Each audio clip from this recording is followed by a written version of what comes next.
Hi dears, I am Chandrika Jayashankar. നമുക്ക് ഓരോരുത്തർക്കും ഈ ലോകത്തിലുള്ള ജീവിതത്തിൽ ഓരോ ദിവസവും 24 മണിക്കൂറുകളാണ് കിട്ടുന്നത്, അല്ലെ? ഒരു സെക്കൻഡ് പോലും ആർക്കും കൂടുതലോ കുറവോ ലഭിക്കുന്നില്ല. അതുകൊണ്ട് തന്നെ നമുക്ക് ചുറ്റുമുള്ള സക്സസ്ഫുൾ ആയിട്ടുള്ളവർക്കും, അതായത് ജീവിതത്തിൽ പല പല നേട്ടങ്ങൾ നേടിയെടുത്തിട്ടുള്ളവർക്കും കിട്ടുന്നത് ഒരു ദിവസത്തിൽ 24 മണിക്കൂറുകൾ മാത്രമാണ്, അല്ലെ? നമ്മളിൽ പലരും പറയും ഒന്നിനും സമയം കിട്ടുന്നില്ല, ഒന്നിനും സമയമില്ല, അല്ലെ? അതേസമയം സക്സസ്ഫുൾ ആയിട്ടുള്ളവർ അവർക്ക് എല്ലാറ്റിനും സമയം കണ്ടെത്തുവാൻ കഴിയുന്നുണ്ട്. അവരൊരിക്കലും എനിക്കതിന് സമയമില്ല, എനിക്കിതിന് സമയമില്ല എന്ന് പറഞ്ഞ് നാം കേൾക്കാറേയില്ല.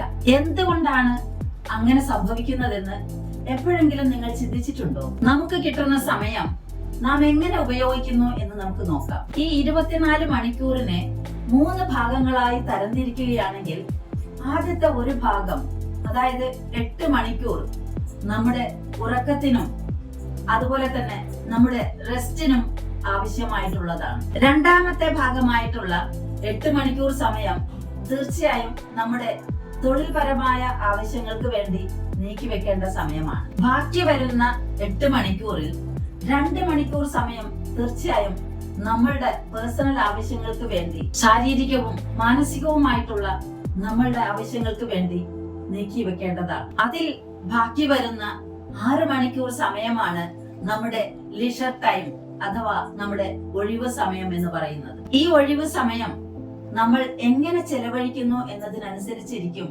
നമ്മുടെ മറ്റു പ്രവൃത്തികളും നമ്മുടെ വിജയവും എല്ലാം തന്നെ. ഈ ഒരു ഒഴിവ് സമയം, അതായത് നമ്മുടെ ലീഷർ ടൈം, നമ്മൾ എങ്ങനെ ചെലവഴിക്കുന്നു എന്നതിനനുസരിച്ചാണ്.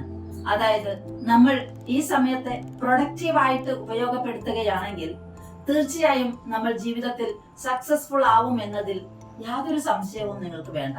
ഫോക്കസ്ഡ് റീഡിംഗ് ഫോർ ഗ്രോത്ത് ആണ് നമുക്ക് കുറച്ച് സമയം ചെലവഴിക്കാൻ ആവശ്യമായ പ്രൊഡക്റ്റീവ് കാര്യം എന്ന് പറയുന്നത്. അതായത് നമ്മൾ വെറുതെ വായിക്കാൻ വേണ്ടി വായിക്കുക എന്നതല്ല, മറിച്ച് വളരെ ഫോക്കസ്ഡ് ആയിട്ട് നമ്മുടെ വളർച്ചയ്ക്ക് ഉപയോഗപ്പെടുന്ന രീതിയിൽ നാം എന്തെങ്കിലുമൊക്കെ നിത്യേന വായിക്കേണ്ടിയിരിക്കുന്നു. പ്ലാനിംഗ് ഫോർ ഫ്യൂച്ചർ ആണ് രണ്ടാമതായി നാം ചെയ്യേണ്ട കാര്യം.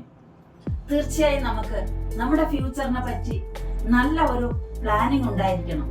നാം എവിടെ എത്തണം, നമ്മുടെ അൾട്ടിമേറ്റ് എയിം എന്താണ് എന്ന് നാം അറിയുകയും വ്യക്തമായ പ്ലാനിംഗ് അതിനുവേണ്ടി തയ്യാറാക്കുകയും അതിനനുസരിച്ച് നമ്മൾ പ്രവർത്തിക്കുകയും ചെയ്തേ മതിയാവും. സെൽഫ് ഇൻട്രോസ്പെക്ഷൻ ഓർ റിഫ്ലക്ഷൻ, അതാണ് മറ്റൊരു കാര്യം. തീർച്ചയായും നാം നമ്മെ തന്നെ വിലയിരുത്തേണ്ടിയിരിക്കുന്നു. നമ്മെ തന്നെ, നാം എവിടെ നിൽക്കുന്നു, നമുക്ക് എവിടെയാണ് എത്തിപ്പെടേണ്ടത് എന്നതിനെ പറ്റിയൊക്കെ തന്നെ നമുക്ക് വളരെ നല്ല രീതിയിലുള്ള ഒരു ധാരണ ഉണ്ടായിരിക്കേണ്ടതാണ്. അതിനായി നമ്മൾ തീർച്ചയായും സമയം ചിലവഴിക്കേണ്ടിയിരിക്കും. സെൽഫ് കെയർ ആണ് മറ്റൊരു പ്രധാനപ്പെട്ട കാര്യം. നാം എപ്പോഴും മറക്കുന്ന കാര്യമാണ്, അല്ലെങ്കിൽ നാം എപ്പോഴും ലീസ്റ്റ് പ്രാധാന്യം കൊടുക്കുന്ന ഒരു ഏരിയ ആണ് സെൽഫ് കെയർ എന്ന് പറയുന്നത്. സെൽഫ് കെയറിനെ പറ്റി പറയുമ്പോൾ പലരും ചിന്തിക്കുന്നത് അതൊരു സെൽഫിഷ്നെസ് ആണ് എന്നാണ്. പക്ഷെ ഒരിക്കലും സെൽഫ് കെയറിനെ പറ്റി ചിന്തിക്കുകയോ അതിനുവേണ്ടി പ്രവർത്തിക്കുകയോ ചെയ്യുന്നത് സെൽഫിഷ്നെസ് അല്ല, മറിച്ച് ചുമരുണ്ടെങ്കിലേ ചിത്രം എഴുതാൻ പറ്റുകയുള്ളൂ എന്ന് നാം പറഞ്ഞു കേട്ടിട്ടില്ലേ?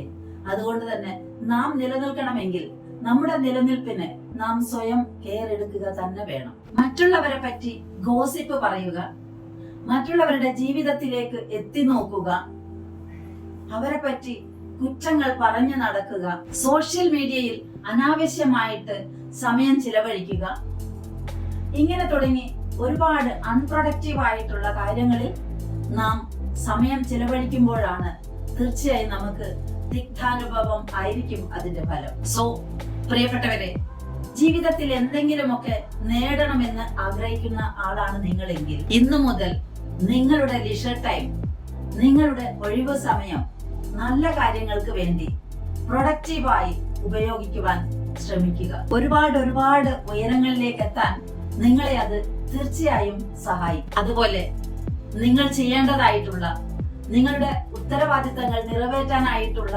എല്ലാ കാര്യങ്ങൾക്കും നിങ്ങൾക്ക് സമയം കണ്ടെത്താനും കഴിയും. സോ പ്രിയപ്പെട്ടവരെ, നിങ്ങൾക്ക് ഓരോരുത്തർക്കും അതുപോലെ സമയം കണ്ടെത്താനും ഒരുപാട് നേട്ടങ്ങൾ ജീവിതത്തിൽ നേടിയെടുക്കുവാനും കഴിയട്ടെ എന്ന് ആഗ്രഹിച്ചുകൊണ്ട് തൽക്കാലം സൈനിങ് ഓഫ്, നിങ്ങളുടെ സ്വന്തം ചന്ദ്രിക ജയശങ്കർ. ഈ വീഡിയോ നിങ്ങൾക്ക് ഇഷ്ടമായെങ്കിൽ സബ്സ്ക്രൈബ് ചെയ്യാനും ഷെയർ ചെയ്യാനും ലൈക്ക് ചെയ്യാനും മറക്കല്ലേ. Thank you all.